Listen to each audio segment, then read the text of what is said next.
Voor als jullie plots beginnen te fluimen, dat...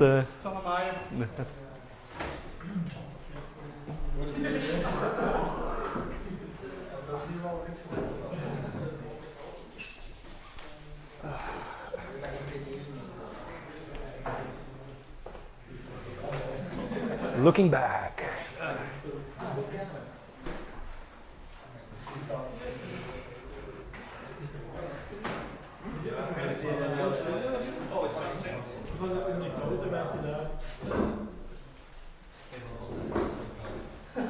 Better?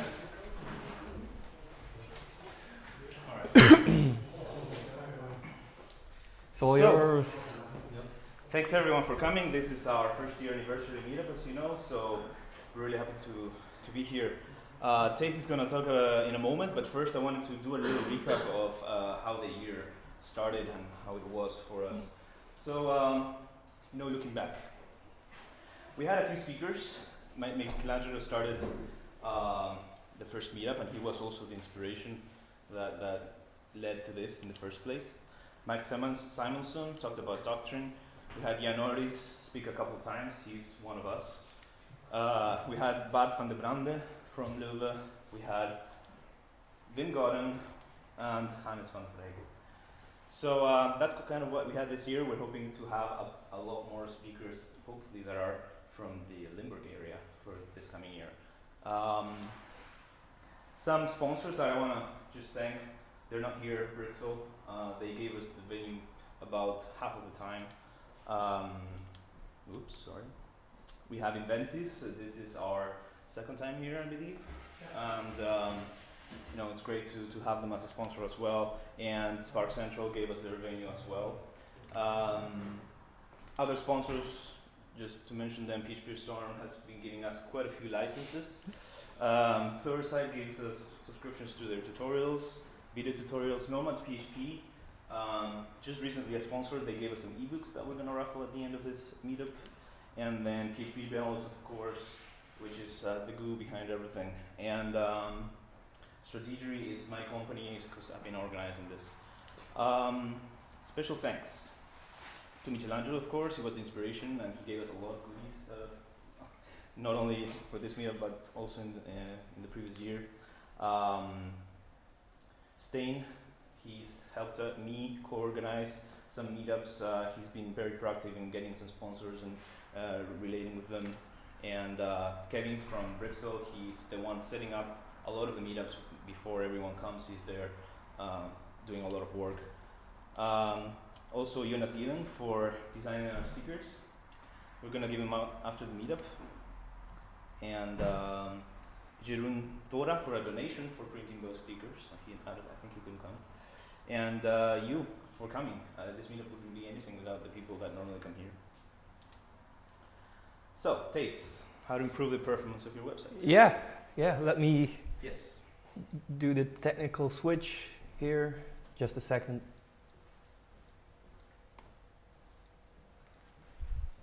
Here we go. Hello, everyone. Good evening. How are we doing? I'm doing this one in English because we have a mixed crowd, and I'm pretty sure not everyone speaks Dutch, right? Am I correct? Yes. English is fine? Yeah. Let's stick with English then. So 1 year of PHPLimburg, pretty amazing. I'm actually happy to be here, proud to be here. It's good to be at Inventis, but it's also cool to see that Michelangelo and I and the rest of the PHP Benelux crew don't have to wander around the country to organize the meetups ourselves. It's been handled, and the only thing we do now is organize conferences, which is nice. Now, for those of you who don't know me, hi, my name is Thijs, and I'm on this thing called Twitter. My handle is Thijs Feryn. Follow me, interact with me. I would be happy to help, listen, chit-chat, whatever. I am a technical evangelist at a small Belgian web hosting company called Combel. There's part of a group called the Intelligent Group, conveniently put under the tld.gent, intelli.gent. And in that group we also have Sentia, which is a recent addition. It's our Unity brand that we rebranded, some acquisitions in the Netherlands. And we're proud to be the biggest hosting company in the Benelux area right now. So that's cool. But enough of that. I'm also part of PHP Benelux. We used to organize a lot of meetups. Now we organize conferences mainly. So we're happy with that. It takes a lot of time to do it. Who was at the conference this year? Cool, cool. See you next year, I hope. We'll try to top it. I know we went all out and went crazy, but I'm pretty sure we'll be able to top it. Ideas are flowing around as we speak. Okay, let's get down to business. I have to warn you, this will be a pretty long talk. I tried to chop it down, did not succeed. This is the third time I'm doing this presentation. It was originally designed for the December meetup of Nomad PHP, which I did virtually. It freaked me out because I had to speak for more than 100 people, but I couldn't see them. They were there, but they were dead silent. So I hope to feed off you and get some input here. I think it'll be a 90-minute talk, but we'll do a break in the middle. I can rush, but that will not be beneficial for the talk. So LAMP, we all know this, right? I'm not teaching you anything new. Linux, Apache, MySQL, PHP, the stack we love, the stack we like, or somewhat like. It is 81% of the web, which is cool. So that's the good news. It's very easy to learn, right? Who can code a bit of PHP? With just a bit? It was quite easy. And it has become mature, which is very cool. They used to make fun of us. It was script kiddies and it was a stupid language. Now, because of the PHP renaissance, we actually have ourselves a programming language, no longer a scripting language. Awesome. There's plenty of frameworks, lots of CMSs, and that entire ecosystem, 81% of the web, we're forced to be reckoned with. We're not the laughing stock of the open source community anymore. Lots of online resources, and the community itself is pretty awesome. There are downsides though, and I think most of you know what these downsides of PHP are. First of all, it's still considered a scripting language by some, so it's tough to break into the enterprise, although we see lots of requests by a bit more traditional companies trying to have PHP internally, trying to build on top of those frameworks, trying to build on top of the CMSs. So that's good news, but it's kind of slow, right? We agree? It's not the fastest language out there. It's not Go. It's not going, it's standing still somewhat. And that's mainly because of the internal variable structure, the so-called z-vals. Okay, in PHP 7 we optimized that a bit, but having a loosely typed language in a program in a strictly typed one can cause some issues. The cool thing is that everyone can learn it. The downside is everyone can learn it.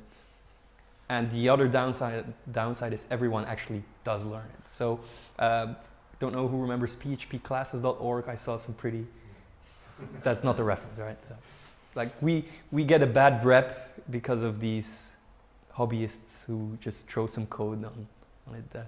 Even some well-renowned frameworks and CMSs originate from really poor code. So the renaissance is going on. It's not completely finished yet. We're still in the process. So I hope we can get out of this. And additionally, and that's the focal point of my presentation, it doesn't scale that well without extra trickery. So we should accept, and that's a given. That's not a point of discussion. It's a given. PHP consumes RAM. It consumes CPU. And because of its internal structure, it uses I/O as well, every now and then. So it gets worse at scale, that we know. Like, who runs medium-sized to bigger websites in production and experiences this kind of pain? I see people smirking. I get it. So how do we solve this? Let's keep it simpler. Faster PHP, right? We want faster PHP. We use caching strategies as a way to circumvent this. Faster PHP, not so easy. They said that PHP 7 is a lot faster. Who has benchmarked PHP himself? I assume like it's faster, but with statistics you can prove anything. So what numbers are we talking? Double, triple, quadruple? 2/3. 2/3, that's good. So that is as of December, so that's fairly recent. This is a tiny bit older, and it's also really fast, HHVM. We're going to talk about that as well. HHVM is the first tool, so we're going to go over a set of tools that could help us scale our website a bit better or make it perform better. There's a difference between scalability and performance, but we'll get there in the end. HHVM stands for Hip Hop Virtual Machine. Has nothing to do with the rap music. The Hip Hop was a project that was released a couple of years ago, and it was Facebook's engine for PHP. Hip Hop was invented by, I think, a Chinese guy called Haiping Zhao, and that's why I know, don't kill me for the pronunciation, for butchering his name, but the HH comes from that. It was compiled, so you had your code base, you had the hip hop compiler, and it compiled it into a big static binary with a libevent web server in it, and they ran that and were pretty happy with that. Apart from the fact that the compilation took a tremendous while, and you needed really powerful hardware to get it working. I remember doing Hello World and the compilation took more than 15 minutes. So not really efficient, and at their scale, every millisecond counts. So they said, why not bake a VM and do a just-in-time compilation step? It really works for them. It's really cool. It's really easy. So it's designed by Facebook. It has fast CGI support, which makes it cool. They stopped supporting the built-in web server. You can connect it to Nginx, you can connect it to Apache. It's a drop-in replacement, as you can see here, for PHP FPM. The thing is, now that we have PHP 7, people ask the question, should we go for 7? Because it's like mainstream PHP, we know how it works, we know the error messages, how to interpret them, we know how to set it up, we know how to configure it. Whereas HHVM is a bit different. If you're going purely out of performance, I think PHP 7 will do. In some cases, HHVM will outperform PHP 7, but the main reason, and that will become an even more significant decision, is for the hack language. You're not going to solely do it for the performance anymore, because in a lot of cases it won't matter if you take PHP 7 or HHVM. So the hack language offers some cool features that we don't have in PHP or that we only have recently. Type annotations, we have them now in PHP 7. It's a bit more elaborate here. The goal is not to go in every single detail. My goal is to give you a toolkit that you can mix and match and use in any other circumstance. So type annotations, assume it's there. They have lambdas as well, which is a bit more compact syntax as compared to the closures we know in PHP, which are highly popular, usually popular. They have that as well. But the main thing I like, and that's the only feature I'm going to really highlight, is true asynchronous features. So you could set up a function and use the keyword async to define that this should be executed asynchronously, and it returns an awaitable, which is a type that could then fire up and call a callback. So you will call example.com, example.net, and combine them here, and then fire them up and see which one responds first. I like that feature. I like that way of thinking. It would be awesome if these kind of features would find their way to PHP core. I'm not talking about adding PECL extensions, no, PHP core. It's one of the selling factors for Go. It's a cool feature here. Would like it in PHP. So that's part one. There's many parts. There's not 1, 2, 3. There's many parts of this presentation. Part one is making PHP run faster. We have PHP 7, we have HHVM. The question we should ask ourselves is, what kind of PHP code are we running? And why do we need faster PHP? That means it's slow. What we currently have is slow. Why is it slow? Ask yourself that question. The reality is it's usually not your PHP code itself that is slow, or that is the slowest part. You're just waiting for external resources in a lot of cases. You're waiting for that database. You're waiting for that API call that's slowing you down. So HHVM and PHP 7 won't really help you with that. It will help you marginally on that respect. If you are IO dependent, you will still suffer, you'll still feel pain. So what we need, in essence, and that's the switching point here in the presentation, PHP itself won't solve our problems. We need a different approach and we need a different set of tools. That's important. And let's get into that. And indeed, we'll have to figure out some caching. Caching, for me, is an essential part of your architecture these days. In a lot of cases, people were focusing on optimizing their database, optimizing their runtime, getting milliseconds out of it. My general approach is, instead of optimizing, just avoid it. We know it's the slowest part. And this is my main mantra, that is something I repeat constantly, is don't recompute data that has not changed. I remember when I was in college, we had a database class where we learned how to normalize. We all been there, right? Back in the day.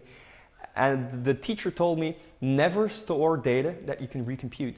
That was the mindset of the time then, because storage is expensive.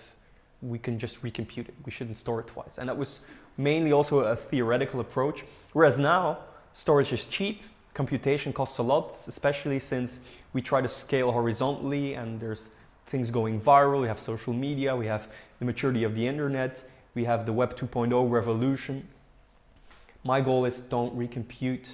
So don't access a database, don't access an API if you know that the data has not changed. Simple, right? Always try to cache if you can. And Varnish is a nice tool for that. Varnish is a lifesaver, hence the superhero metaphor that I used. Under normal circumstances, a user, this guy, talks to a server. That's the typical approach. And the user thinks he's talking to the web server, and the server thinks a user is connecting with them. Straightforward, right? We still agree on this one? No? Okay. If we add Varnish to the equation, we add an extra server here. It's a reverse caching proxy. Why reverse? Because it's at this side of the equation, not here. It's not something at the user's end, it's something at the data center's end. Proxies historically were tools, was equipment that you put in the office because there was no such thing as broadband. We had dial-up connections. Internet was really slow, so if you have that big old GIF file with the under construction sign and with the flames, we all know the GeoCity style websites. Well, you wanted that stuff to be cached at your end because you don't want to waste that tiny amount of bandwidth you have. Things have changed, we have bandwidth now, but now the saturation point is happening at the other end, at the data center's end. So we need something that can catch the load. Thing is, the user still thinks he's talking to a web server. And the server thinks he's still talking to a user. In reality, there's a system in between that takes requests, checks if it has something stored in RAM for that. If it has, it immediately returns it. If not, it makes a callback to the backend, fetches the data. And that's then at the speed at which the web server can handle it, stores it again, and serves it again lightning fast. And with lightning fast, I really mean lightning fast. It's the fastest, or it's not the fastest way to implement, but if we talk about sheer performance, this is one of the fastest ways to cache. It requires some implementation details, and it requires that your application is suited to handle this. So here's a couple of bullet points that are a fair word of warning and some pieces of advice. There is a thing called the Varnish configuration language, aka VCL. It's a domain-specific language in which you can program, essentially. You can hook into the different stages of Varnish and influence the way it behaves. So influence basically how your cache handles certain requests. Should we cache this? Should we not cache this? Should we change certain headers? Should we change the body? A lot of ways to handle it. It also supports edge side includes, which are awesome, and I will show or give a brief explanation on edge side includes in just a minute. There is compression, decompression happening, so it does more than just caching. It prepares your requests and response for the outside world. It trims the fat, it could optimize HTTP. You can purge cache because that's one of the bigger issues in computer science, right? Apart from naming things, we also have cache purging issues in this day and age. It supports streaming as of a recent version, so you could stream through bigger files like MP4s and so on and still have a decent level of cacheability. It's also a load balancer, so it's not just a cache. You can configure backends, add policies, and use it as a load balancer. Do we at Combel use it as a load balancer? No way. It's not. You can use and abuse it as a load balancer, but H8 proxy is still the better product if we talk about open source application level load balancing. It has grace mode, so if your backend is overloaded, it could still serve old stuff from RAM, while one thread is trying to fetch from the backend. What else do we have? We can have ACL, so access lists to protect access to certain resources. And very cool, there used to be a lot of things being done in inline C. So Varnish actually reads the VCL, then compiles it to C and executes it. But you could literally program in C in it. They discouraged that in favor of vmods. So there's now a module structure in which you can write C modules that will add functionality to the VCL language. So powerfully cool, very cool. So in essence, you can really configure Varnish to behave the way you want it to be behaving, and it's tremendously fast. It's a lifesaver. And even our sales guys know this. If when things go wrong and performance is an issue, we'll probably have a look at Varnish. This is not the only way you can do this, but Varnish, if you can, please use it. When does Varnish cache? Just in the RESTful mindset, only for get and head, because that's the only context in which the data doesn't change. If your data would happen to change, Varnish won't cache it. Varnish hates cookies. I hate cookies. Who hates cookies? A bunch of us. Like cookies aren't the best solution, but it's what we have. It's what HTTP 1.1 gives us, and is the only way to maintain state in a somewhat sane way. But if Varnish sees that, it says, hey, this request must contain user-specific data because there's state going on here. So we won't cache because we pretty much know that the output we'll be serving won't be suited for the user. Same deal for authentication headers. If there's an auth header, that means the data is somewhat private or differs from what other users see, no caching. On the response side, so if your backend response, so if all these preconditions are matched and you consider your request to be cacheable, it goes through, it looks it up in cache. If it's a miss, it will fetch it from the backend. And on the way back, Varnish will say, let's have a look at the headers. Is there a no cache, no store header? Oh, in that case, we don't want to cache. Is the TTL less than 0? Then we won't cache. It will be cached if the TTL is bigger than 0. If there's a set cookie header, then we definitely won't cache because that means the backend is trying to change the state. So Varnish has this default behavior, but you can extend the behavior in VCL, as I mentioned, and it looks a little like this. This is not very specific and special code. Even if your VCL is empty, if you don't add any VCL and just request the backend, this will be the behavior. This is the out-of-the-box behavior of Varnish. Let's go over it really quickly. This is Varnish 4.0. This is required when you use the current version of Varnish. And then you try to detect in the receiving, and this is a sub, this is a hook. Where are we hooking in? The place where the request comes in. So if a request comes to Varnish from a user, we will analyze the method. And everything that is not a get, head, put, post, trace, options, or delete is a non-RFC compliant request, and we'll just pipe it to the backend. So what you see here is that we have these instruments, these ways of interacting with the cache. What we're saying here is we're going to completely bypass the cache, and we don't care on what comes back. We'll just open a TCP IP connection, fire some data off, and let's see what happens from there. If those preconditions are matched, we'll check if it differs from a get or a head. So if it's a post, we know that the data will change because posts do that, puts do that as well, deletes do that as well, patches do that as well. So only if it's a get or a head, we will cache. In all other circumstances, we will pass. So that means we won't cache, but we won't ignore the cache. We'll send it around the proper channels and try to get the data back. Same here, this is what I told you before. Authorization headers, cookie headers, if that stuff happens, we do not want to cache. Under all other circumstances, we definitely want to cache. We'll try to cache. We'll see, we'll compose a hash and see if it's out there in memory. This is the next part we're hooking in the hashing mechanism. How do we compose a hash? Well, we have two unique parts. We either have an IP or a host name, and then the URI part. Compose that, and you have your unique hash key, because that is supposed to be the unique identifier of a page, right? The URL, the uniform resource locator, as we call it. So it does that, and you can extend that. You can add headers to do cache variations. You can, like we sometimes even use specific cookie values to take a cookie value into the hash. Let's say you use a cookie to keep track of the country where the user is at or the language. You can manipulate this. This is very convenient. There's also purging syntax, how to empty the cache. So if you instruct it to purge, this will be the hook where it ends. So you'll get a 200 purged. So this is synthetic output. This is us writing HTML and HTTP output. If there's a hit, some logic happens. Let's not go too much in detail. Notice that these slides will be online afterwards, so you can browse and have a look. But again, this is plain old default VCL. If it's a miss, we'll fetch it from the backend. And this is the endpoint. This will happen each and every time. If we have the data, either from cache or from the backend, we will deliver it back. So what you should know or remember about this is that there are hooks where you can hook in. This hook is executed after a cache miss occurred and you fetched it from the backend. When the backend responds, when Nginx or Apache responds back to Varnish, this is what is executed. And this is what happens upstream on the way back. If the TTL is less or equal than 0, we won't cache. If there's a set cookie header, we won't cache. If there's a surrogate control header with a no store value, we will not cache, and so on and so on and so on. Get the picture? There's lots of stuff you can extend, tremendously powerful. I've been talking about extending and the hooks, but what can you actually extend? Well, the things I would do, because Varnish default behavior doesn't take the typical website into account. Like tracking cookies set by Google Analytics, it doesn't remove them automatically.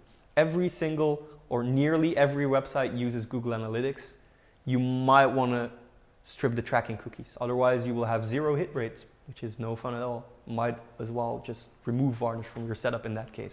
So remove those, or sanitize URLs. Maybe you have URLs or fluff added to your URLs that you want to strip out, might want to do that.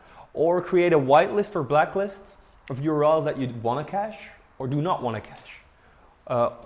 You might want to add ACLs to your purging strategy so that not everyone can purge your website. Otherwise, if there's a uniformist way of doing this unauthenticated, I would simply go to every website that I know that uses Varnish and just empty their caches constantly, just to piss them off. You're a bad person. I know. Edge side includes are awesome. More of that in just a minute. It's not supported by default. There's no way of enabling them automatically, but there is VCL syntax to enable ESI. Or ways to always cache static files regardless of the context, because static files, as the name implies, are static. They don't change that often. Extend your hash keys based on cache variations, based on segments you have on your website. Maybe override the TTL. If you're not that disciplined with your cache control headers, you might want to change that. We face a lot of legacy applications at Combel where people have no clue what cache control headers are. And they don't set them either. And there's no way of doing this because every single page is a different PHP file. Remember that style of programming from back in the day? Well, we have to override the TTL and say, well, the TTL will be 3,600 seconds. We'll be caching for an hour. That's an approach. That happens.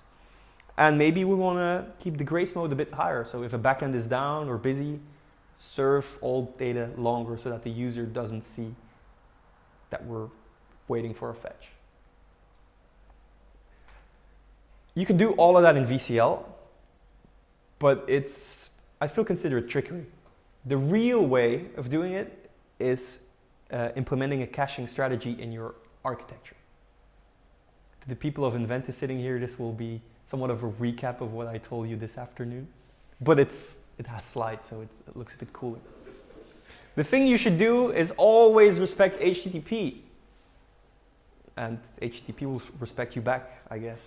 If you have any spare time and you're sitting at a pool, read the HTTP spec. It will teach you things. No bullshit. Who knows what this means? This is a test. How long will Varnish cache this one? Just a quiz. 2 hours. Yeah, pretty good. Why? This is always a trick question. Shared max age. This shared max age. A lot of people think, oh, it's max age. We'll use that. But that's what the browser uses. Varnish will give preference to this one. If it sees an smax age, that's what the HTTP spec says, right? Smax age, shared max age, so for shared caches. Varnish is a shared cache, smax age is your priority. If it doesn't find smax age, it will revert back to max age. If it doesn't find max age, it will revert back to expire. So there is a hierarchy. How long will this be cached? No. Yes. No. Computer says no. We won't cache it. Good one. So these are some basics that you can implement in your application, in your controllers, in your middleware, and decorators, and wherever you can. Try to control the state of your cache and the TTL in your code so that you don't have to fiddle around VCL. If you ship your application, you put a CDN in front of it, or a Varnish in front of it, or just a plain old web server, it will work. And I use the headers and the display. You have headers for setting the cache controls. yeah, there's lots of headers. You can put it inside your web server itself, so you don't have to manually configure each file.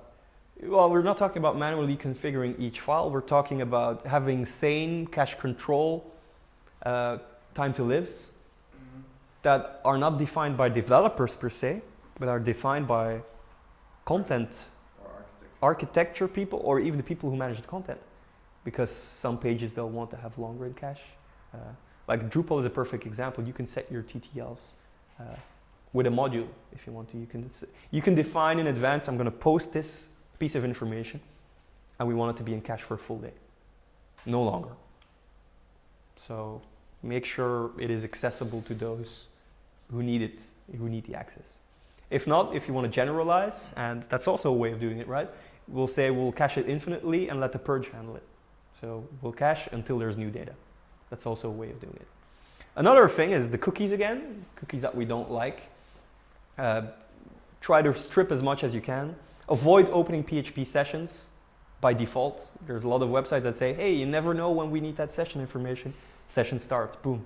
Set cookie is being set, tracking or a session cookie will be added to each and every request. 0% hit rate if you don't handle that. Only use them when absolutely necessary. And if you use them for segmentation, you might want to add some VCL that strips out that value. Okay, let's apply this one. This is chapter 2, right? We're adding caching. Where does this fit in? I have an example, and this example is a print screen of Amazon with the GoPro pages. What we're trying to do here is have this e-commerce facade that we're going to use, and I'm going to show you what we want to cache and what we don't want to cache. Normally I would go to the next slide, but since Michelangelo is taking his camera out, I might as well wait, right? We don't want to cache the header. Let's consider this a block layout, right? Menu, main page, header, maybe a bit lower, there's a footer. We do not want to cache this. Hello, Thijs, because Mike doesn't want to see hello, Thijs when he goes to that page. 2 items. Maybe I do, maybe you do, maybe you don't. So we don't want that to be cached. We want to cache the products for an hour. We want to cache the menus for a day. How do we do this? We can render this over Ajax. We'll do Ajax calls. That's pretty good. But I still wanted to mention edge side includes because I've been hinting it for a while now. And I'll show you what they do. This is what an edge side include looks like. It's a tag, looks like an HTML tag, but it has ESI include and a URL. For you old school web warriors, you might remember server-side includes. We do.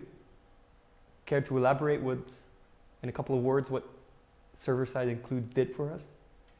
Well, basically it was the ability that you can strip elements of your website and say, okay, this is served from the server, for instance, the navigation block or your header.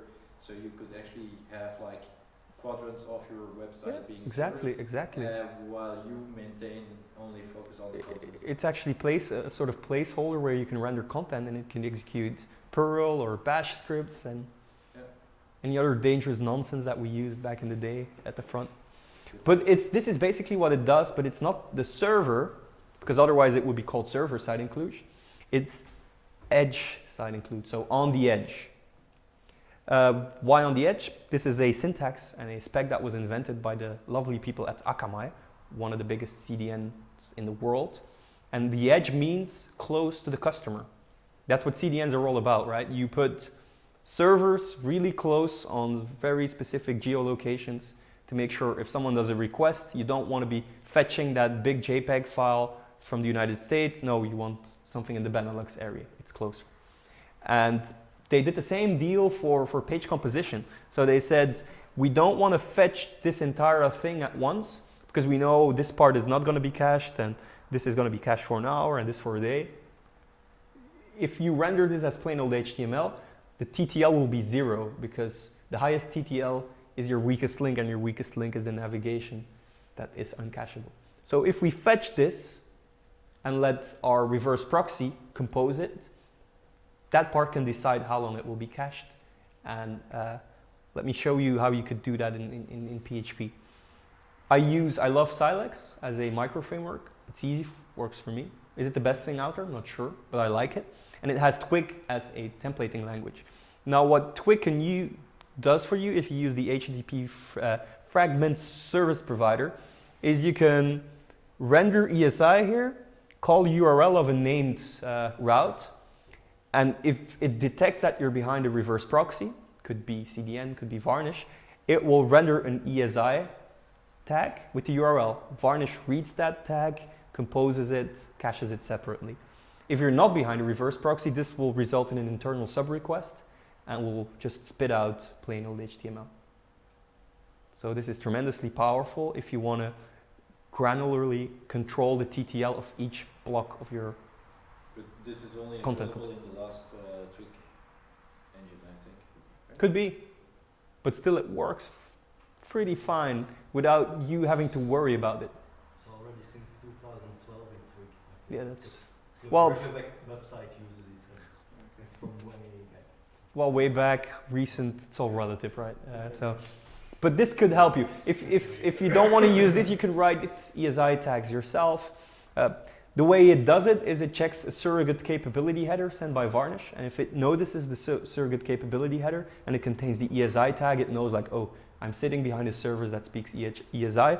I will spit out a surrogate control header. So the server says, I have ESI capabilities, and the web server says, hey, but I have control. I can really spit out ESI tags. Varnish will take that into account, compose the output, and have separate cacheable items, resources that will respect the proper cache control headers as well. So awesome.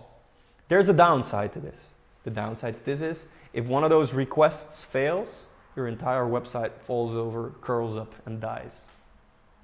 It's pretty bad. There's no such thing as graceful degradation.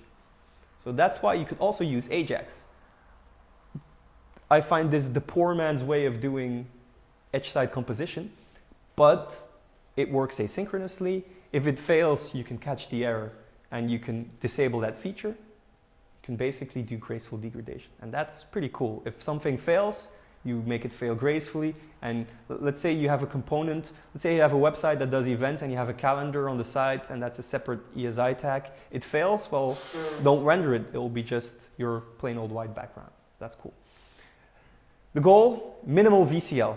Don't let the VCL handle it, let your application handle it. Use edge-side includes, control your state, control your cache control headers, your compression if necessary, everything that influences HTTP, try to control it from your application. And then all the rest you can do in VCL. This is a question we'll be asking ourselves throughout the presentation. Where the hell does it fit in? Where does this fit into this example of ours? Well, where does Varnish fit in? It's really good for caching pages. This is a sort of summary, right, of this chapter. It's really good at caching pages. It's also excellent at caching static assets. It is the fastest way of caching. Your hit rate may vary though. So although it's the fastest way to output, it is quite a long trajectory sometimes to make it work for you and tailor it around your website. One thing I advise is chop your content up into pieces. It will help you. If you do that from the get-go, you'll be safe. Use ESI or Ajax to load those pieces. And this is the gateway to your application. Your Varnish, like in a lot of cases, I would architect my application as if Varnish was always there. There is a gateway to your application, and the reverse proxy might be that gateway. A final note is there's been some discussion going on whether to use Varnish for your static assets. It will perform really well, but it will fill up your cache because it's dedicated memory that is allocated on the system, and all your items will be cached in there. If you have a server that has 8 gigabytes of RAM and 10 gigabytes of images need to be cached, you will run into cache issues. So that's why a lot of people say, just store your dynamic content, your pages in Varnish, and set up separate Nginx servers for static files. And that is also something that I would advise. And what about CDN? We'll get there. Okay. We'll get there. Where does it fit into this example? Our e-commerce example, where could we use Varnish? You can cache all images, JavaScript, CSS, WAV files. What you could do in an e-commerce context, which is very dynamic and depends on user input, is product pages. Product pages could be cached. Category pages could also be cached. Parts of the layout, like your default layout via ESI. Other things will not be cached then. CMSH pages, like your about pages, your location, your contact pages. All these things could be cached. And as I mentioned, you can also cache your static files on separate set of Nginx servers. It will consume less memory. It will be even a bit better if you have a serious amount of static data, especially if you're in an e-commerce context and you have lots of products with full-size Retina images, you will run into trouble with Varnish. And then Mike will talk about CDNs. Yay! This is it sounds cool, CDNs, but the harsh reality of CDNs is just a bunch of reverse caching proxies hosted all over the world. And the idea behind CDNs is that you put your content not where the server is, but where your user is, because there's lines running in between. If you're in Belgium and you're visiting a US website that does not have a CDN, you'll miss that punch. It will still be fast, transatlantic connections are fast, but you'll miss that punch, that immediate response, you'll miss it. And that's why CDNs can help you. CDNs will also help you to avoid network saturation. Like if your network becomes the bottleneck because of excessive traffic, if you really go viral, then it might not be the server that is your primary concern, but the network that cannot handle the amount of requests. And that's where CDNs fit in nicely. A bunch of CDNs that we know, Akamai, big one of the biggest one of the most expensive as well. So keep that in mind. CloudFront, Amazon has a way of hooking into, like you can easily cache S3 buckets around the world. Cloudflare, supposedly one of the cheaper ones. They also take over your DNS. So if someone really wants to DDoS you, they'll take care of the DNS for you so that you don't have any issues there. Fastly is also a well-known one. Azure. Azure probably has some stuff as well. Now here's the advice. If you are afraid that you're under attack or that you have that much traffic that your network cannot handle it, or your users are internationally, CDN is a good idea.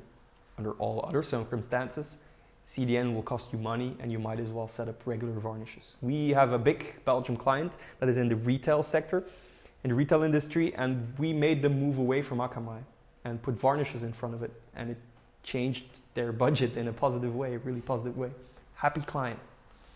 User-specific content sucks, right? So we know that it's hard to cache it, and if you cache user-specific content, you'll have lots of cache variations and a low hit rate.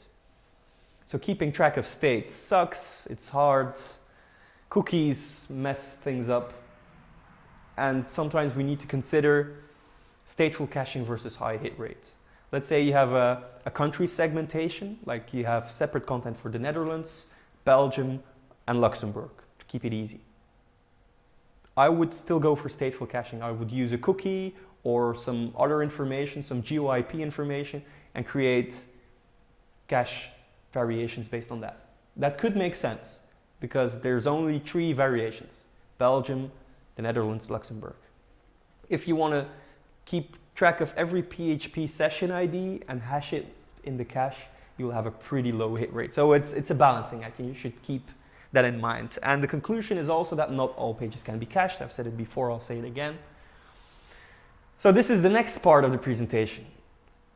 Cache, well, like I've convinced you, like I slammed caching around your ears back and forth. So by now you should be knowing that caching is an important thing. But if it doesn't work out, we need to find a way, like page caching is what I advise you. But if that doesn't work for you, you need to identify the slowest part. Spoiler, it's your database probably, or some external services, and we will need to make that faster. So that's the next focal point. Typically, when we're LAMP developers, the M as in LAMP could cause us lots of headaches. That's MySQL. Typical MySQL issues or typical relational database issues are quite trivial. You have your object model, and your object model needs to fit into a relational model. So what we do is we chop all our logic up in bits and pieces and normalize it, add relations, store it in the database. Recomposing that data is a pretty expensive matter. You need to join it again, assemble it, boom, have your object model again. So essentially the data that you store in a relational database is stored in such a way for flexibility, not for performance. Because SQL, the language SQL, could allow you to recompose data in a different way than you did the previous time. So it's stored scattered and you could compose views out of it. It's insanely flexible. And that's why all of us, or most of us, really like SQL. The problem is that recomposing the data using joins and group bys and other ways of doing that is a very expensive matter. And it's the primary reason for slowdown. Also, the way you architect your database design, the relations you add, the indices you use, or the lack of indices will either improve or drastically slow down your website. Back in the day, when I started working at Combel, this was my daily business. They called Combel, your servers are slow. No, the load is really low, servers are fine. But I've noticed that you didn't add any indexes to your database.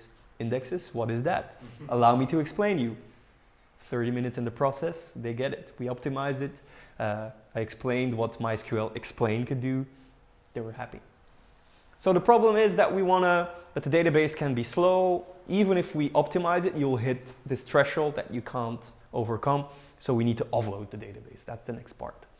So we need to make the access of the database a lot faster. Since we're still in the caching domain, we could use Redis. Who has used Redis before?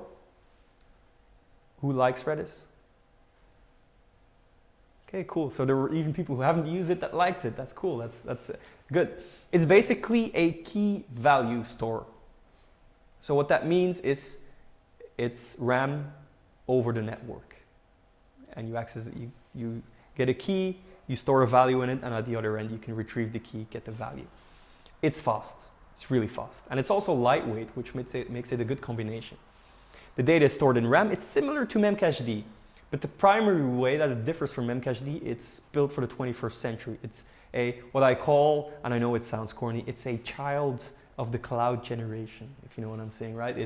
The internet has changed, there's new values, new concerns, and Redis addresses these in a better way than Memcached does.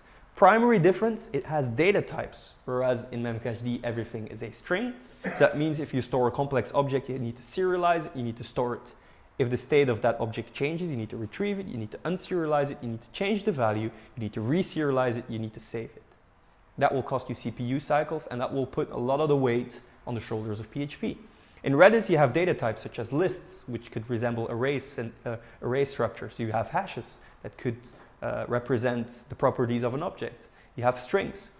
And you have lots of atomic operations you can do on that. If you want to increment the counter on the property of an object, and you serialize this or you store this in Redis, it's an atomic call, incr, like increment, and it'll be done. It's really simple, it's really fast, and data types are the main selling factor.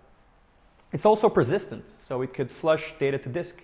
If your cache falls over and you reboot it, it reads it from disk, puts it in memory, you're back up and running. You can replicate, you can cluster, so you have this sense of high availability. It works. Let's have a look. There's good libraries for PHP, but if we want to do it over the command line, this could be a way, right? Set the key to the value. Okay, get the key. This is the value. As I mentioned, we have strings, hashes, lists, but we also have geo points that we could save, sorted sets. So this is a really intricate way of caching. You can set a hash. So let's say we store a customer, and this is the key, customer 123. Customer 123 has a field called ID. The value is 1234. We have an items in cart property. Like we're still in the e-commerce mindset, right? They have 2 items in the cart. Then all of a sudden we set the first name and the last name, and then we can get all the properties, or we can increment this counter, or we can do all sorts of operations, and it's really well documented on the redis.io website. We can implement a sort of message queue pattern.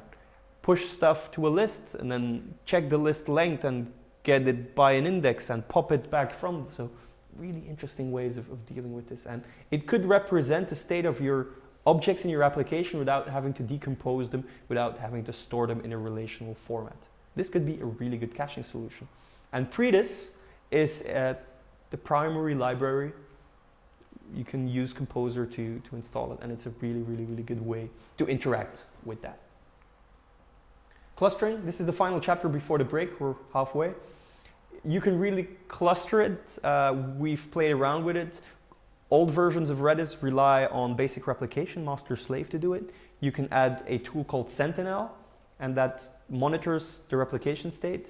If one of the members would fall down, and if it happens to be the master, it will promote the slave to become the master. And it also has a sort of config management role where you can query Sentinel and ask them who's the master, who are the associated slaves. So if the master would fall over, a new IP would be associated to the master. So the slave will be promoted to a master. And that's like a registry where you can constantly ask, hey, who's the master here, or who are the slaves?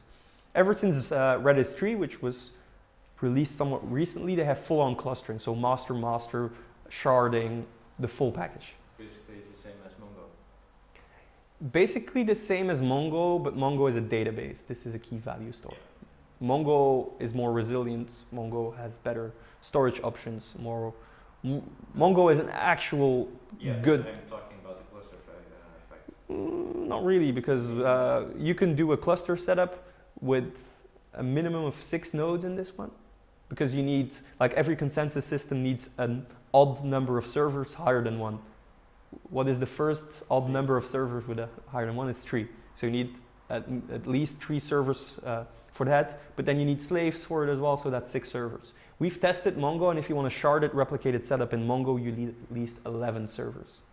In Elasticsearch, you need only 3. So Mongo is hard to sell from our end because you need a lot of servers to do it right. So clustering happens. It's a bit similar to Mongo, but they work with pre-allocated slots. So you need to calculate how many slots you have, and then you will also need a library that understands the clustering protocol, because it won't save it in the other node. If it's for the other node, it will just say, hey, dear client, I'm not the server where you're supposed to set this data, set it there. So it's not the server that does it, it announces it to the client where you should store your data. But the client handles this transparently, so that's easy. Okay, let's land this plane for a minute. Where does it fit in? Where would we use Redis generally? As a database or API cache to offload your database layer. That would be a pretty good idea. It's really good for PHP session storage, especially if you have a horizontally scalable web stack where you have multiple servers and you want your sessions to be consistent. Because if you rely on disk and the load balancer switches to the next server, your session is not there, and your shopping cart that you carefully curated is very, very empty. So you need a consistent way of keeping track of your state, of your PHP sessions across the board. So it will be really good for that. If you don't want to be implementing AMQP style, RabbitMQ, ActiveMQ, ZeroMQ, message queues, you can abuse Redis as a message queue. You can do that. The inventor of Redis really hates us if we do that. Salvatore Sanfilippo, nice Italian guy, it even forced him to build his own message queuing system. I saw him at a conference and he said, I invented this queue, which is a message queue. Why? Because I hate it when people abuse Redis as a message queue. But you can still do it if you want to. You can also use it as a NoSQL database. If there's a persistence layer, there's also transaction logs, so you can use it that way. In my view, it's also ideal as a real-time data retrieval tool. Like if you want stuff to happen fast in a simple way, you can do it. And where does it fit in this example? Like we have Varnish already in there to cache certain bits and pieces, but some stuff is very, very variable. So stock quantities, I would keep stock quantities in Redis, or variable pricing information, or your shopping cart or user profile information. Why? Because that doesn't require querying. That's key value based access. And Redis is really good at the real-time thing. So instead of getting all this information from MySQL, store this in Redis and it will result in very fast retrieval. So basically real-time data or volatile data. But don't use it as a replacement for MySQL. It's not a replacement for MySQL. It helps you out. It offloads MySQL. All right, that concludes part 1 of the presentation. Let's have a short break. Let's have a drink. Let's go to the restroom. Let's stretch ourselves and get back for part 2. In the meanwhile, thank you for bearing with me. No applause required. We still haven't finished yet.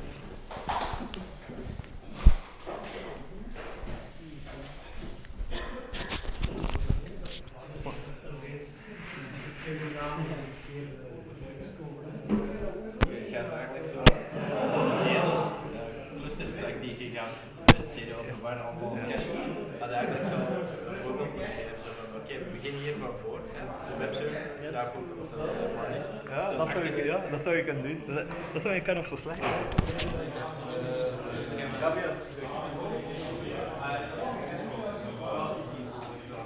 Ik ga alsjeblieft even kijken of de batterij nog kan meegaan. Ja, goed. Dus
was alles voor PHP-versie. Dus hier een grumpy PHP alles aan zoals klant eigenlijk.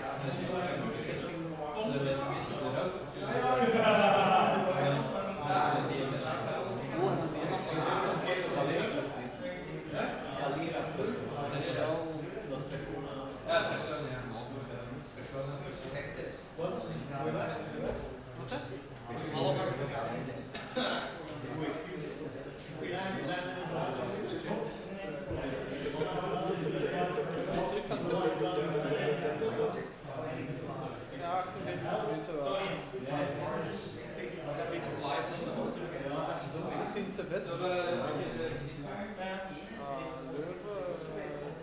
Silvester is wel reuze, hè?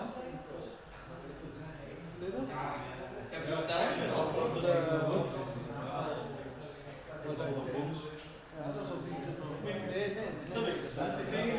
Dat is op de cirkel.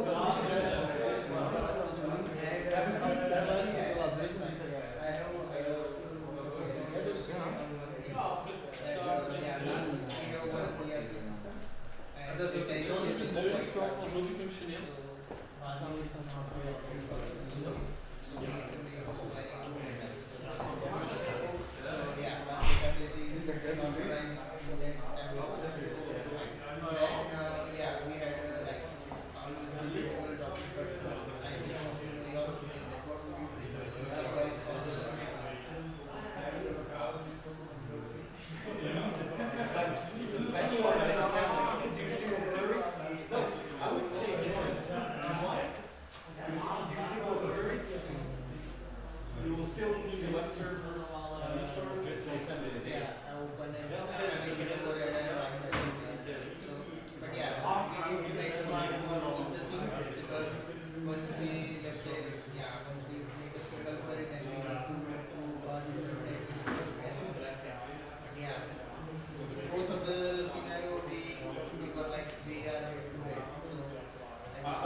That's the problem, right? It all depends.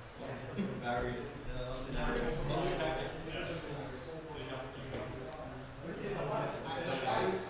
Personally, what my like, I would prefer joins when I use inner joins. Yeah. Other joins like left joins or Left joins are really expensive. Yeah. So if I have a query with inner join, then of course I will make it better. If I have a query with the left joins, then at that time I may prefer to delete that query. What I would do is, I don't really care about that, and I have the cache layer on my database and stuff, like Redis. For the really heavy stuff, like the things that hurt you, for all the other stuff, just directly access the data. Why not? Because the data doesn't change.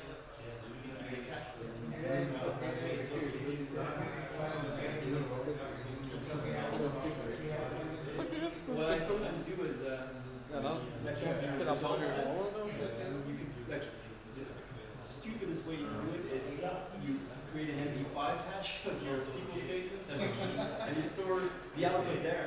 There's some inefficiency there because certain rows in the row sets could appear in other queries as well. So what you could do is add items for each row, then you sort of aggregate keys. That is a list of pointers that points to all the items. And if you have another query at the same time, you can refer to that one. And then you can do multi-get in Redis and just say I want this. So you get your one key that returns all the items, like all the key names of the places where it's stored, and then you can multi-get and all of that.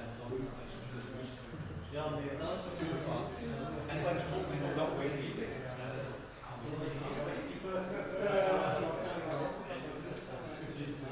It's just 8 layers.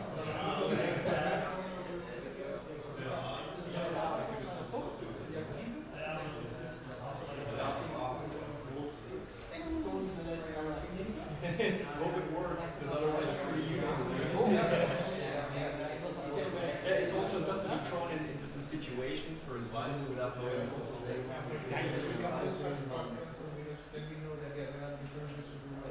And then you can be critical yourself and say, okay, he was switching this, but that doesn't really work in our context or our circumstances. Skip this. Oh, this could work. I like Varnish as a one size fits all. Jullie hadden die features op de pen. Dat klopt. Is dat ook goed geheugen? Ja. Is dat ook een dat gaan we nu maken. Ja. De schoolbloed is Varnish is een HTTP traffic bezig bij komt van de Redis te werken. Veel samen met Feryn aan denken om zo'n evaluaties te doen. Ja, je kunt dus echt gewoon in de markt aan bekijken. Omdat veel bedrijven daar vastzitten, wat er allemaal is. Dat is een evaluatiegesprekken, maar dan afslag aanpakken. Dat was heel denken, ja, kunnen we daar iets maken?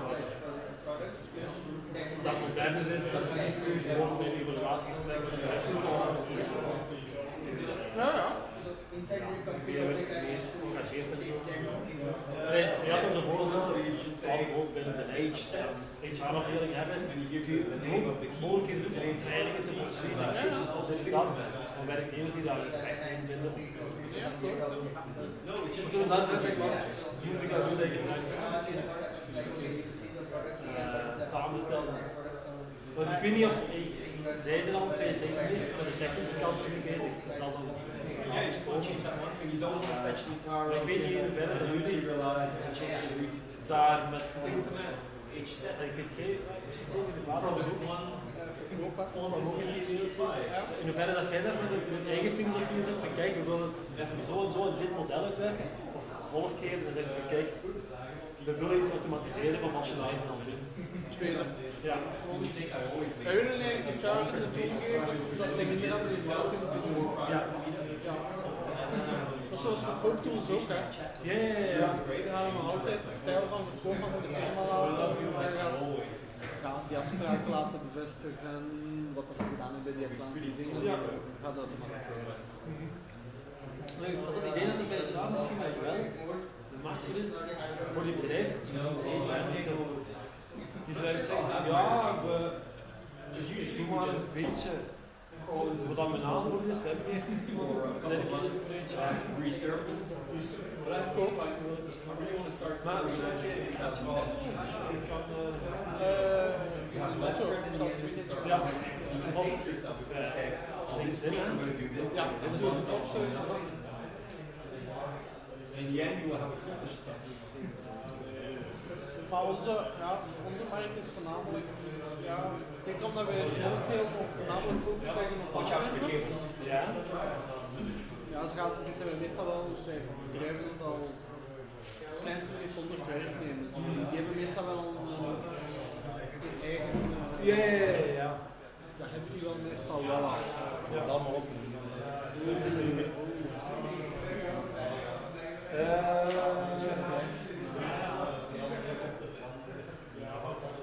Waar? Uw naam of naam van uw bedrijf? Zat aan de stip op? Ja, kijk je. Dus je zit met de HR-PHP gast. Dat is perfect. Geen man, dat werkt ook.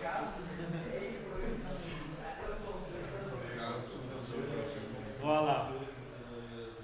Oké. Maar dat mag altijd voor de gratis spelen.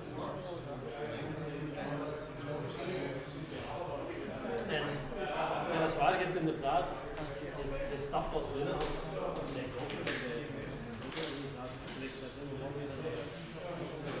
ja.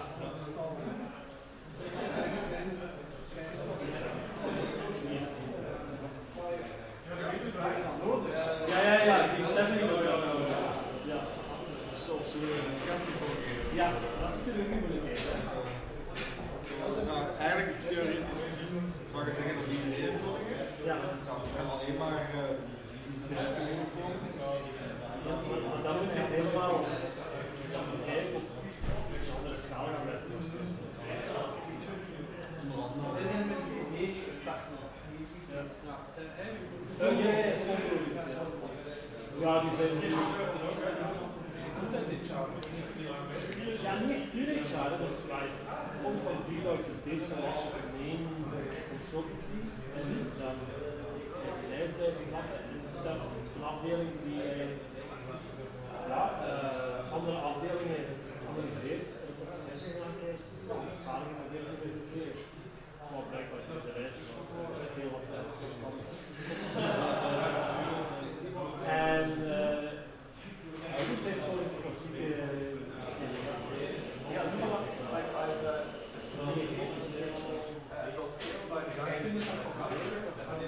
ja, maar vandaag heb je dat dus niet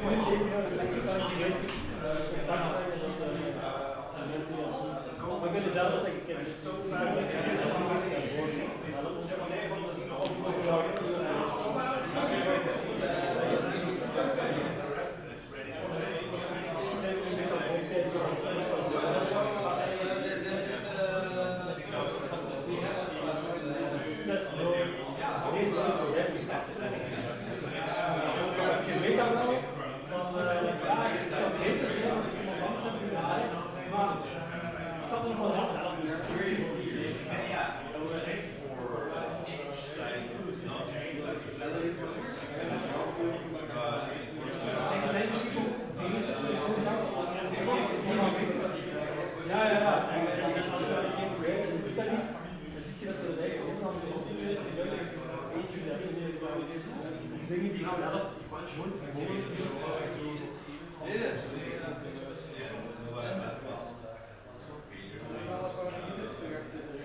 Ja, want dat is eigenlijk de volgende stap. Dus naast het CI, die eigenlijk code die gaat naar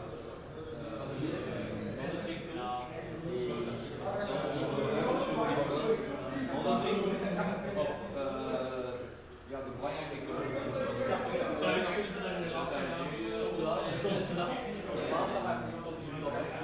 Heel laat samen met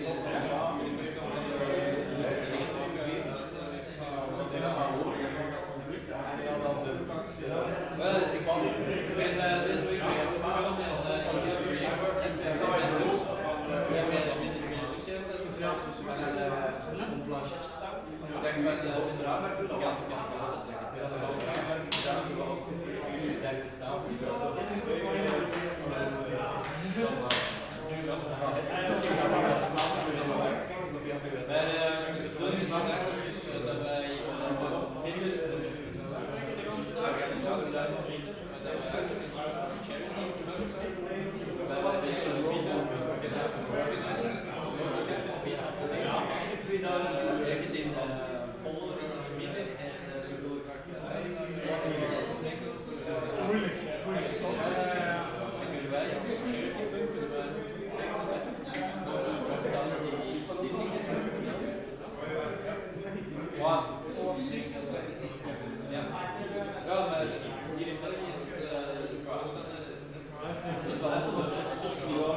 Ja, ik ben eigenlijk dus nog maar sinds 2 maanden goed met programmeren. Ik zit in de Python Django wereld, waar ik cool ik heb het.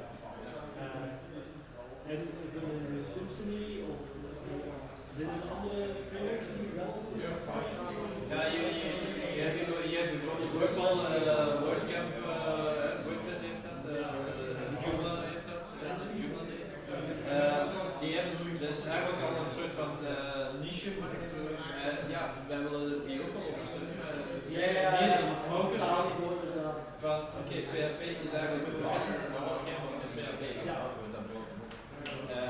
In bijvoorbeeld, je krijgt regelmatig zo'n vraag van ergens in Tsjechië of in Letland zeg ja, wij willen hier deze dat doen. We hebben niet een budget voor de sprekers te laten maken.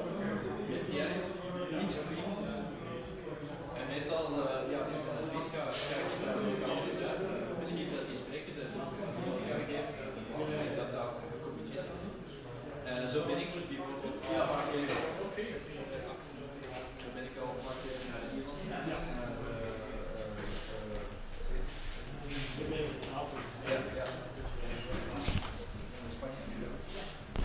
Hallo.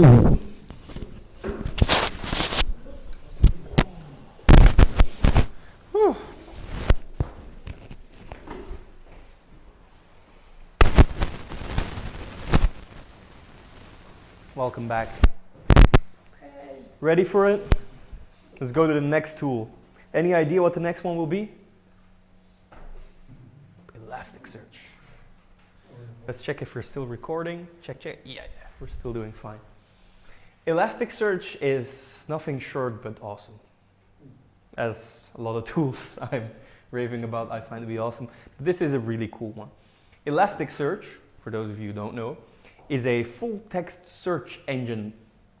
No, it's not Google or Bing or Alta Vista or Yahoo for that matter. It is that's all. It's an engine that can handle human speech, human text, natural language, and it could search it.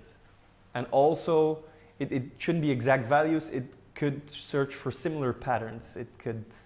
It's a really powerful way of searching for data. So you could, like I remember doing a demo with Elasticsearch and throwing all documents in there that contain phones. And I typed Samsung and got back Samsung. So it's smart in that way. It reduces data to its root form, stores it that way. It's really convenient for those sorts of things. It has this notion of stop words, it knows about verbs. Well, it doesn't know it, you teach it to behave like that, of course. I like it primarily as an analytics and a NoSQL database. It's not originally built for that, but nowadays it's used, not abused, but genuinely used as a pretty decent NoSQL database and a strong, really powerful analytics engine. So in essence, it's Lucene based on Lucene index format, just like Solr, but it's for the hipster kids, this one. Solr is for the old school enterprisey guys, the Java folks. Thank you. You're welcome, Mike. The really cool thing about Elasticsearch is it has a RESTful interface. So no specific drivers needed. You can interface it over curl if you want to. It's that easy. It's schemaless, somewhat. People who have worked with Elasticsearch before quite extensively will know about the air quotes that I'm using to specify that it's schemaless. The cool thing is, and that's another cool thing, it's not the only, I've talked about cool things a lot of time, but it's elastic, and that's what separates it from other tools. Why? Because it has built-in cluster, built-in replication, built-in sharding, all these modern features that fit the cloud era are there, and it's really simple, really easy to use. Let me show you. If you install it, and you go to localhost on port 9200, it will give you some JSON output, as you do, right? JSON is a pretty neat format to work with. And if you see for search, then you know you set it up right. This is your landing page. This is the way it starts. The way you create a index, okay, let's give you a short recap of the lingo here. In MySQL, we talk about a database. In Elasticsearch, we refer to it as being an index, which can be confusing because MySQL has indexes too. But the thing is that in Elasticsearch, everything is indexed, so you don't need indexes. It's indexed by default. So by doing a post call to my index, you create the index called myIndex, which is essentially like a database. Then you post some payload to it, to your index and to your type, and a type could be compared like a table. So a type is part of an index, whereas a table is part of a database. And these are your rows, right? But it's not that structured. You can throw a blob of JSON to it, and it will handle the structures. It will interpret them, it will store them, and then it will give you a confirmation that it was created. Because this is all HTTP, this will probably throw out a status code. Anyone want to guess what the status code is? Restful geeks among us?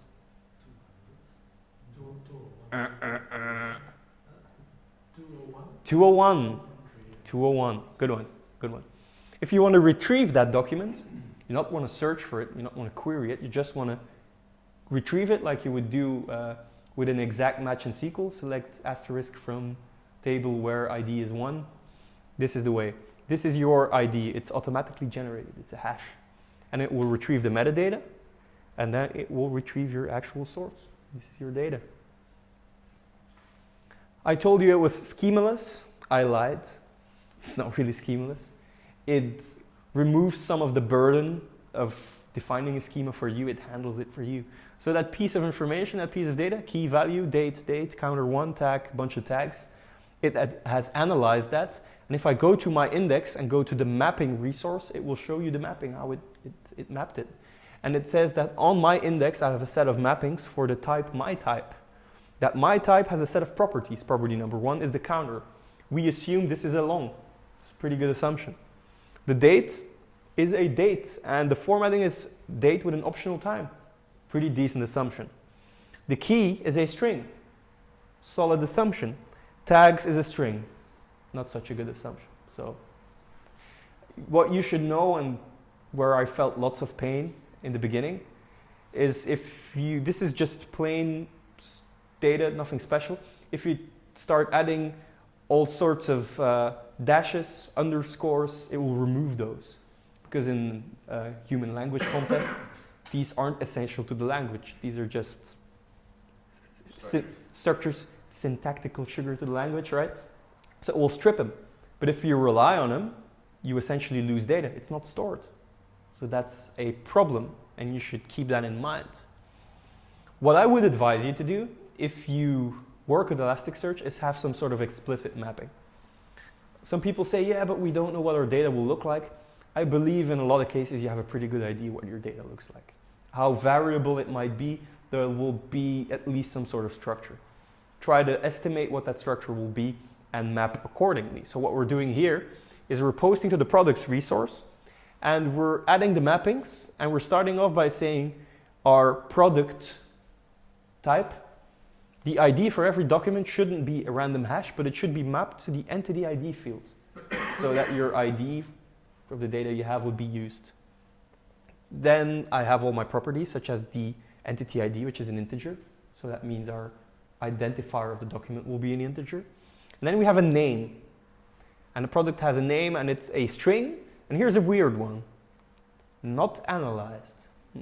Wonder what that might be. And then a property has fields. And it has a raw field, which is a string, which has an analyzer English. Analyzers, English, analyzed, non-analyzed. I'll explain you, I'll give you the details. And it continues like that. And I should give you a disclaimer, a fair word of warning, and a bit of advice on how to deal with analyzed and non-analyzed text, because that's what kicked me in the butt severely in the beginning and almost forced me to just leave Elasticsearch alone and find a different technology. Not because Elasticsearch was lacking, I didn't comprehend the full scope of the project. When you enter human language, just basic text, it will assume it's analyzed, and it will take your data and chop it up into pieces, remove the stop words, remove the dashes, the underscore, the plus signs, everything that is non-essential it will remove. If you're looking for that, you run into trouble. Where did I use it? I created a log system for our email logs, and the message IDs have underscores in it. And then I looked for an exact match of a message ID, and it didn't find it. So in that case, you should, if it's not human language, if it's not meant to be searchable, you will explicitly define that this piece of data is non-analyzed. Really important information here in this context. If you have analyzed text, you'll have full text search. If you have non-analyzed text, you'll have exact values. To retrieve that data, for analyzed data, you will have queries. For non-analyzed data, you have filters.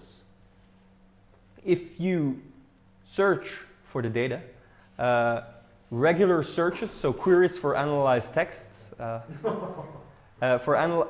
Is this not a self-portrait? Not sure. Not sure. Could be. If you query data, human language data, it will retrieve the data, and it will also give it a score, a relevancy score, and that consumes lots of resources. If you don't care about relevancy, if you don't care about full text search, but you just want to retrieve data, as if you would do in a regular database, you're going to use filters, you're going to use non-analyzed data, and that will work much quicker. Here's an example. We're doing a post call to our products database, our product table, so the products index, product type. We're going to instruct it to search. The output should be pretty printed, so JSON pretty printing. And we're going to give it some DSL. It has a domain-specific language, and we say, let's query. And we're going to match a field. And the raw property of the name field should be linen blazer. So we're looking for linen blazers. So the output you would expect would be products with the name being linen blazer. But this is full text. It will be an OR match. So that means it will return the documents that contain linen and the products that contain blazer. Whereas if you would use a filtered query, an actual filter, it will just say, hey, look for the term linen blazer, and it will retrieve that.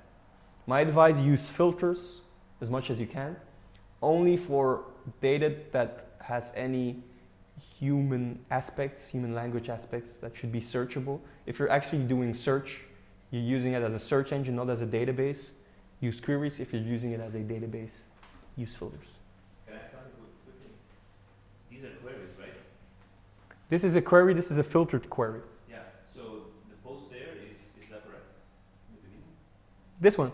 No, the post method. Post. Yeah. Ah, so you have to post? You have to post it. Query. You have to post it. I know. I was confused about that. Yeah, it's REST alike. It's REST-ish. I would say RESTful, but that would be an exaggeration.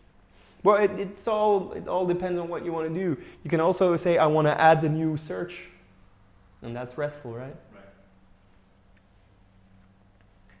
You can also add more to it, and that's where the power of Elasticsearch kicks in. This does more than Redis does, right? This is not your typical key value store. You can nest filters, and if you go to the website, you'll see a lot of filtering capabilities. It's insane what you can do with it. So what we're doing here is doing a filtered query, so a filter. So we're not going to search for relevancy. We just want the data out of it. We're using a Boolean which has must not, and should, so and, or, not.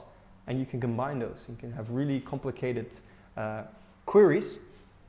And you'll say, yeah, we know this from MySQL. We can do this in MySQL. But the thing is that this will be blazing fast even on data sets of millions of records. Plus, it has horizontal scalability, it has built-in sharding, built-in replication, it has clustering. So you can have millions to billions of rows or documents. It will easily search those and use internal MapReduce algorithms to retrieve the data where it's at and present this in a very fast way.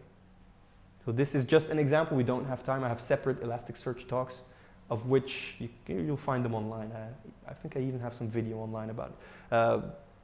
Try it out. Look at the documentation page and see what kind of filters and queries you have. You'll be surprised what they offer. So what have we done so far with Elasticsearch? We use that as a search engine for human language, for just full text search. We've used it as a NoSQL database with filters.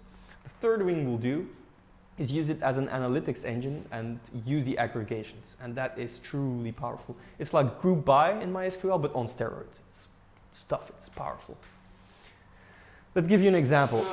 Imagine that you could do a SQL statement in MySQL, get the result back, but also get 5 different group by results. It's not something you can do there.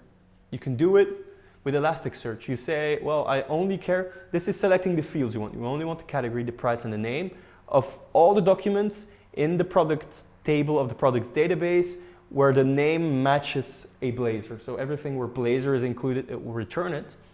Upon retrieval, I also want some extra information about my output. And I want to know what the average price is, the minimum price, the maximum price, and the number of products for each category. And I want to see 10 categories. Boom, just send it to it. Could be 100,000 rows, could be 1,000,000 rows, 1,000,000 documents. Who cares? But you will get your output. You will get your output and your aggregations. Minimum price for a Blazor in our database is $4.55. That's a lot of money for a Blazor, the minimum price. The maximum price is $4.90, so the difference is not that big. Average price $4.72, and that Blazor comes into several categories, and it comes twice in the default category, twice in the men's clothing category, twice in the Blazers category. Where is this data coming from? It's just the sample data from Magento that I inserted into Elasticsearch. Give you some insight. We use this internally at the office. We keep track of hundreds of millions of email logs, and I do real-time aggregations to know which percentage of the emails is spam, which percentage is not spam, to give a list of our top senders, our top receivers. It does that on the fly. It does these calculations on the fly, and it's really good at it. We call it Elasticsearch because it stretches well, it scales well. It has a really nice clustering model. You can specify how many replicas you want and how many shards you want. And as soon as it has nodes enough to distribute, it will automatically distribute all your pieces of data across your cluster. As your data set grows, it will find ways to distribute the data. As your cluster grows, it will reassemble your data. So it balances out your load, and you can add a tremendous amount of nodes. Again, I have different slide decks online about the clustering and how it works. You have a pretty good piece of documentation on the guides. You have the documentation of Elasticsearch, but you also have the guide that explains you a bit more in detail how things work. Really, it's powerfully interesting. Question again, where does it fit in? Pretty simple. It's a really good full text search engine. So if you have search on your website, this is a tool you'll probably like. Drill down search, aggregates, all the things you want. It's a good NoSQL database. And I prefer it over MongoDB, not because it's better than MongoDB, but it's cheaper to run than MongoDB. Because if you want as I explained previously in this discussion with Michelangelo, you only need 2 servers to make this running. If you want to have good clustering, you might want to have 3 nodes. If you have network partitions, that there's at least a consensus. But you only need 3 nodes to make it happen. If you want to make this happen in MongoDB, you need 11 servers. I'm not saying that Elasticsearch and MongoDB are the same thing by 2 vendors, but a lot of the functionality, a lot of the features are similar. I like it. And another thing that Elasticsearch is very popular for is it's a good big data, yes, I'm using the big data term, big data analytics tool in combination with Logstash, Kibana. More recently, the Elasticsearch company that houses these open source projects also added Beats, which is a lightweight way of shipping logs or all sorts of data from servers to your Elasticsearch. And this is the end result. So what you do is you collect logs and all sorts of information from your servers. You use Beats or Logstash to send it somewhere. Where are you going to send it? Elasticsearch. Why? It scales well. It's really good for non-relational data. And it uses, like this Kibana interface, uses aggregations to create these graphs in real time. Powerful, works well on a big data set. Where does it fit in into our e-commerce example? Where we're going to put it? Also quite straightforward. The product information that might not be cacheable or category attributes, you can save it in Elasticsearch. I've seen implementations of integrators that say, instead of getting it from MySQL, we're going to store all that information in Elasticsearch. Why? Because it's searchable. You can search for random products, you'll get all the product information. But it's really good for retrieving big amounts of data, and I think product information fits nice into JSON structures. I would not put the stock quantity and the pricing, variable pricing in there. That's something that Redis could do, because Redis is a bit better at the real-time data. If you save something in Elasticsearch, it could take up until a second until it's replicated across the cluster. So that's not that real-time as you want it to be, but Redis can handle that well. Elasticsearch for search, for all these kind of things. Pricing stock, put it in Redis. You can use that log archive as well, which is a bit meta. It's like a side effect you can do to it. And it's both a NoSQL database, as I mentioned, and a search engine, so that's good. But we're not solving a lot of problems with Redis. We're adding complexity, right? So we still have to use PHP.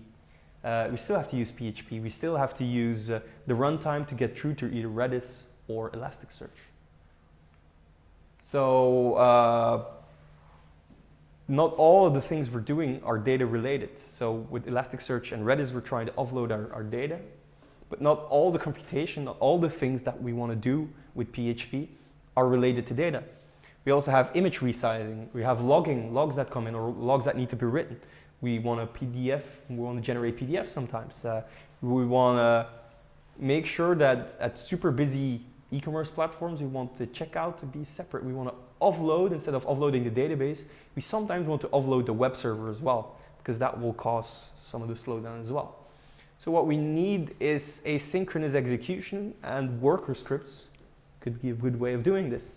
Resizing it, let's say you have a profile, you have user profiles and they can upload their avatar or their picture.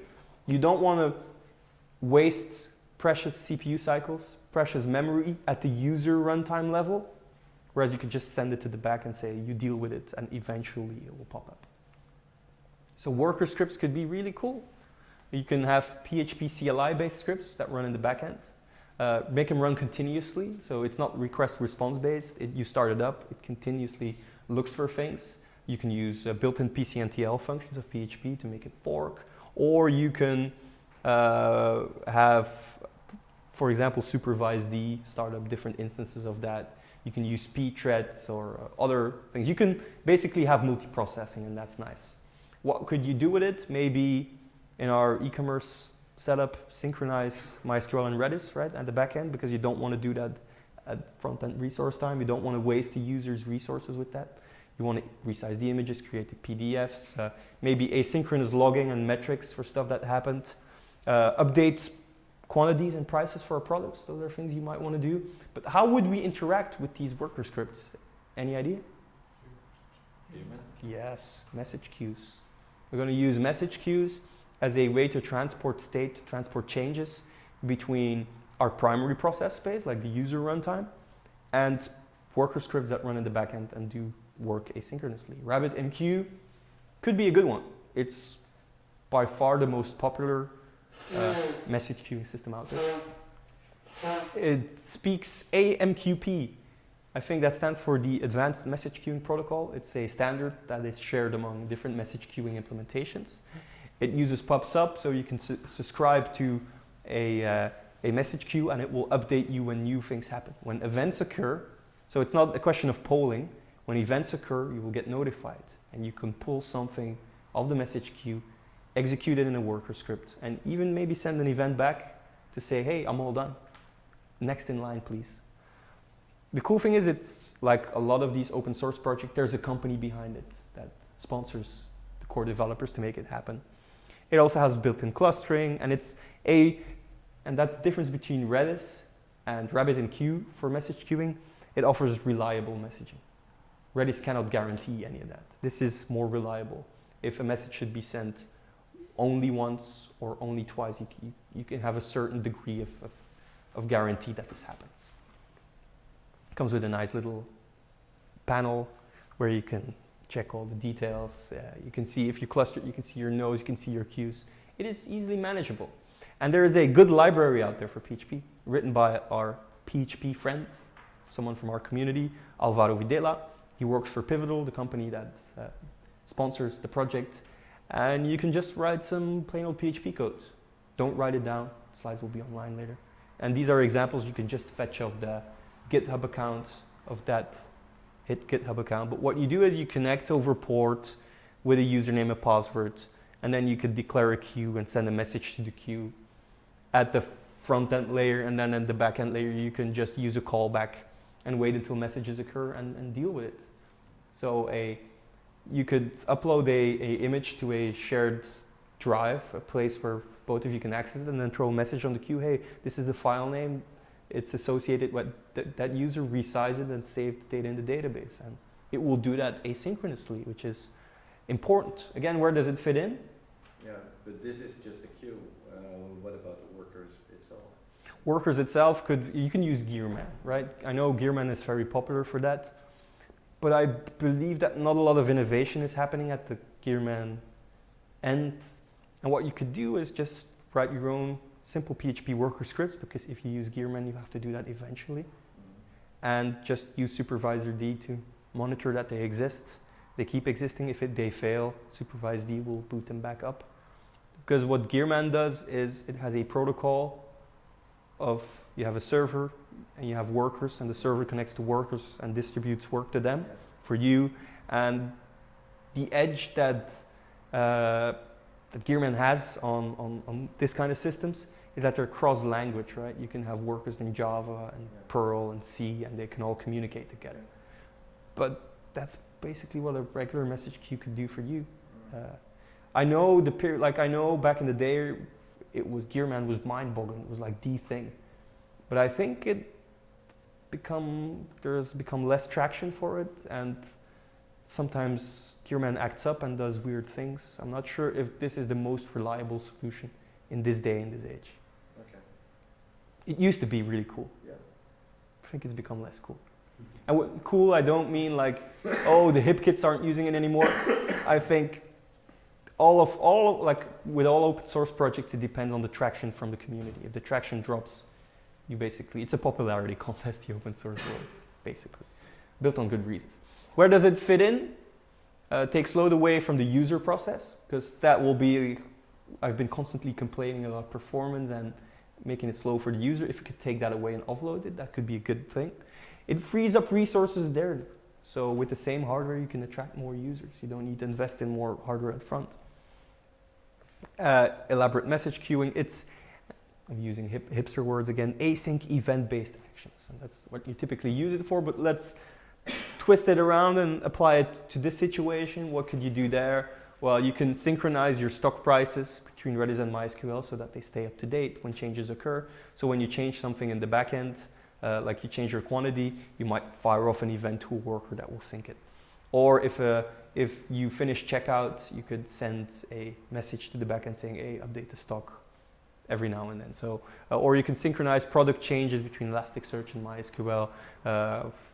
All sorts of notifications when things happen in an e-commerce context. But the disappointing thing is, we're all doing this in PHP. And I was mentioning earlier to you that PHP is often the bottleneck. We want faster PHP, but we're shoving all these nice tools through PHP. So if your backend is slow, like if your database is slow, you might want to solve that. But if you really want to go fast, you need another backend. PHP won't cut it anymore. And you will we'll figure out a way to, instead of going to PHP, we're going to compose our output layer and use different services to handle those. So I was talking about the different blocks and bits. That could be a service-oriented architecture where every bit and piece is its own service. Yes, I'm going to use the term microservices. Yes, I'm going to do that. Let's use some hipster words from back in the day. Ajax and WebSockets could do that for you as well. And technology that I would like to introduce, it's a well-known technology, is Node.js could do that for you for certain parts. Am I saying that PHP is bad and you should avoid PHP? No, I like PHP. It's really good at what it does. But if you want real-time stuff to happen on a really busy platform and you want to avoid that PHP becomes the bottleneck, some services could be ported to Node.js and could be their own encapsulated thing. Node.js is something that empowered front-end developers to become back-end developers because they know JavaScript, it works in JavaScript, it works really well. I've seen people make the mistake of writing websites in Node.js. It's not written for that. It's good at web services, really compact, isolated things that need to be event-driven, non-blocking I/O that uses callbacks. It needs to interact fast. It shouldn't block and wait through things. What I like about it is that it has an ecosystem with packages. It comes with frameworks, and a framework I really like is the Express framework. This is the basic way that you write. This is a very simple example of Node.js. Mind the fact that it's not part of a runtime where Apache or Nginx interacts with it. It has its own web server. What we're doing, this is a really long way of saying hello world, but it's the simplest way you can do it in, or one of the simplest ways you can do it in Node.js. So mind the fact that you're starting up a service and that it's not a daemon as such. You have to write, if you want web support, you have to write it yourself. I was mentioning the Express framework. It looks like all the micro frameworks that we know from every other language, such as Python, has Flask, Ruby, has Sinatra, PHP, has Silex or others. This is Express, and it works with a callback system as well. You do gets or posts. It's a really lightweight way to interact. And what we could do with it, and this is where it gets more useful, I was mentioning to you that Redis and Elasticsearch could be used to fetch data from our e-commerce front. We'll get the products from Elasticsearch, and all the meta information that changes quite often, such as prices and stock information, we'll get that from Redis and we'll sync it with the database over RabbitMQ. What if we could do that in Node.js? This is just boilerplate code that I wrote, but my goal is to give you the impression that you could actually do this in a safe way. I was also mentioning that Elasticsearch is RESTful. So what you could do, but I don't advise you, is to directly call Elasticsearch from JavaScript. But the problem is that it's not secured. So everyone who's clever enough can just delete your entire database. It's not what we want. Yes, there are plugins in Elasticsearch to manage privileges and access, but it would be better to not expose Elasticsearch directly, but have a sort of abstract layer around it.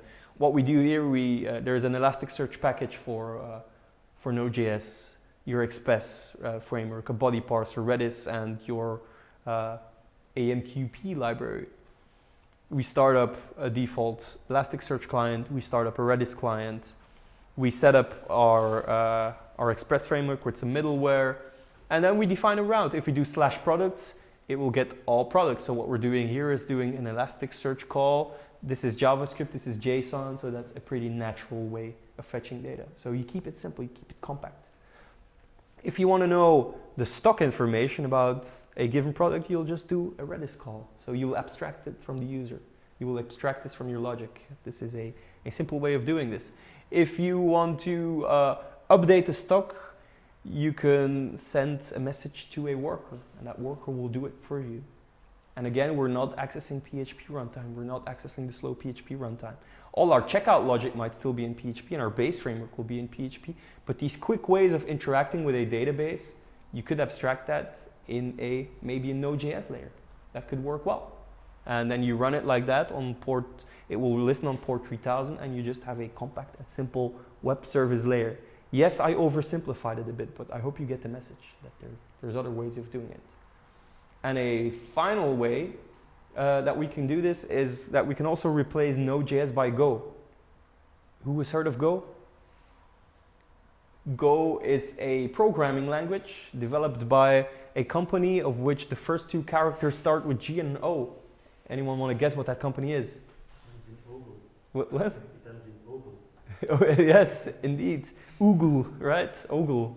It's invented by Google, and because this is a gopher, this is their mascot, and it's a language, a compiled language for the web. We haven't seen much of those, have we? Like actually compiles to machine code. And a lot of people say, oh, there's plenty of those. Yeah, name them, please. Like, yeah, C, C++. Java, no, it depends on a virtual machine. GSP back in the day. Yeah. Well, this is a actual compiled language invented by Google, written for interaction between machines, not to write websites. You can write websites in Go, but PHP will probably be simpler and just as effective, or even more effective.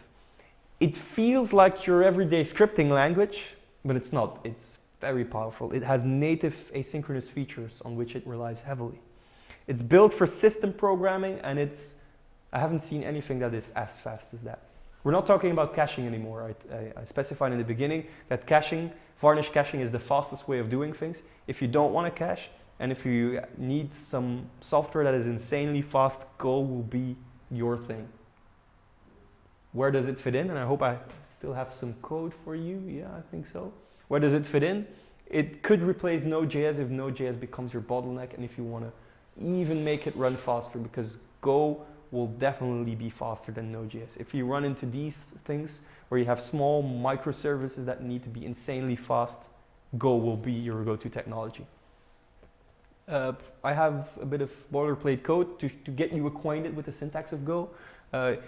It works with namespaces, so this is our main package.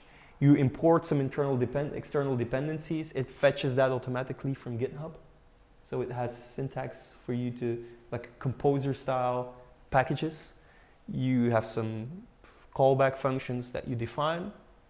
And then you have, just like you have in C and in Java, a main function in which it all runs. And this is what this code that I grayed out, this is what this code looks like. You can dial up an AMQP, you can declare your exchanges, you can declare your queues. This is just plain old code.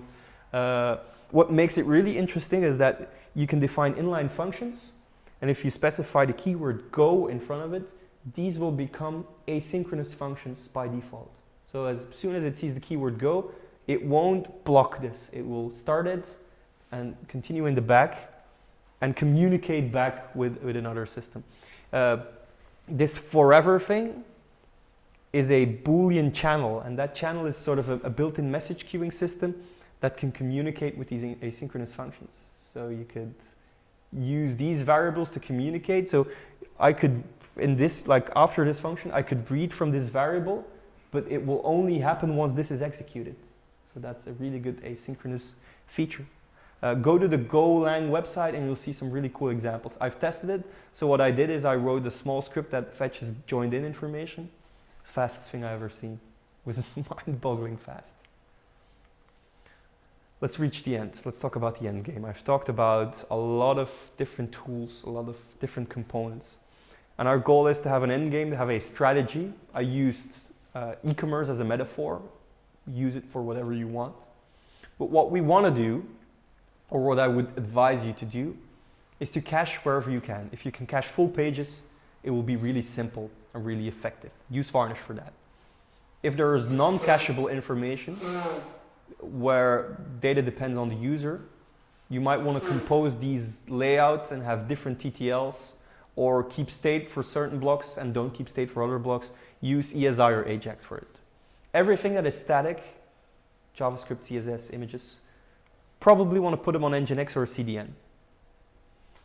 Business logic that is lightweight and that requires simple key value access or simple database access, things that are so isolated and small, put them in their own microservices written either in Go, Node.js, or other languages that you prefer. Key value stores are excellent for volatile data and real-time data. Redis could be your go-to tool. And Elasticsearch is a great tool that combines both, or not only both, but combines three things. Really good searching capabilities, a solid NoSQL implementation, and kick-ass aggregations that could be used for analytics. So it's a really well-rounded tool. You don't want to do all of this in user runtime space. Might have some logic running in the backend. Message queues could be used to communicate between the user and the backend. But as all things go, and I know this is corny, but it's the reality, use the right tool for the job. But also, and that's not often said, use the tools you like. If you like a particular tool, you'll be more eager to learn about it and you'll master it in no time. And thanks for bearing with me after a very long period of time. Cheers for coming up. I hope you learned a thing or two. I hope I inspired you just a little bit to start researching these nice tools. If you feel the pain, use them. But if it's not broken, don't fix it. Thank you very much.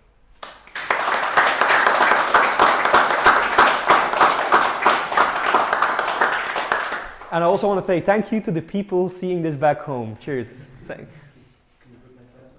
I'll put his slides back on.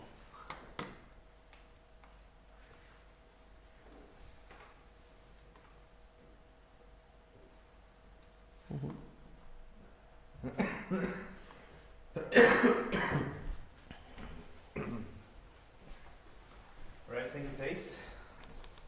You're welcome. I think I speak for everyone for saying that we're very honored to have you here. Same for Michelangelo. The guys, PHP and all that.